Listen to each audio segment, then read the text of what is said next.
Le journal des sports avec Cédric Dandeville. Bonjour Cédric. Bonjour Philippe, bonjour à tous. Avec le foot, 12e journée de Ligue 1 et Lyon qui a battu Lens 2-1 hier soir. Oui, une semaine après avoir été renversé dans les toutes dernières minutes face à Nice, l'Olympique lyonnais a réussi cette fois à tenir le score contre Lens.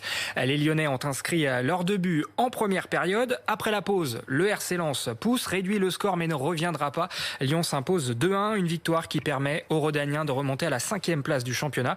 Les Lensois, eux, restent dauphins du PSG, mais tout cela est provisoire puisque la 12e journée se poursuit aujourd'hui, notamment avec un Clermont-Marseille ce soir. Et puis on en est à peine au tiers du championnat, mais on tient peut-être déjà le plus beau but de la saison. Et oui, ce but, le voici, vous allez le voir à l'image, c'était hier, mené par Metz. Saint-Etienne égalise d'un tir de 68 mètres. Oui, 68 mètres, on n'avait jamais vu un but d'aussi loin en Ligue 1. L'auteur de ce but, c'est Wabi Kazri, l'international tunisien, raconte son geste qu'il avait déjà tenté dans d'autres matchs sans réussite.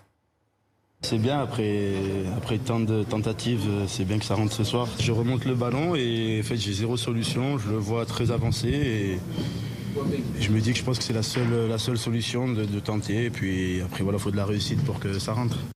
Voilà, malgré ce but, Saint-Etienne reste scotché à la dernière place du championnat. On restera quand même sur la belle image. Allez, du foot toujours à l'étranger, cette fois avec une grosse frayeur du côté du FC Barcelone. Voilà, image plus inquiétante, 40e minute de jeu entre le Barça et Alaves. Après un duel a priori sans danger, l'Argentin Sergio Agüero s'allonge sur le terrain en se touchant la poitrine, le souffle coupé. L'attaquant de 33 ans va devoir quitter ses coéquipiers, direction l'hôpital pour un examen cardiologique.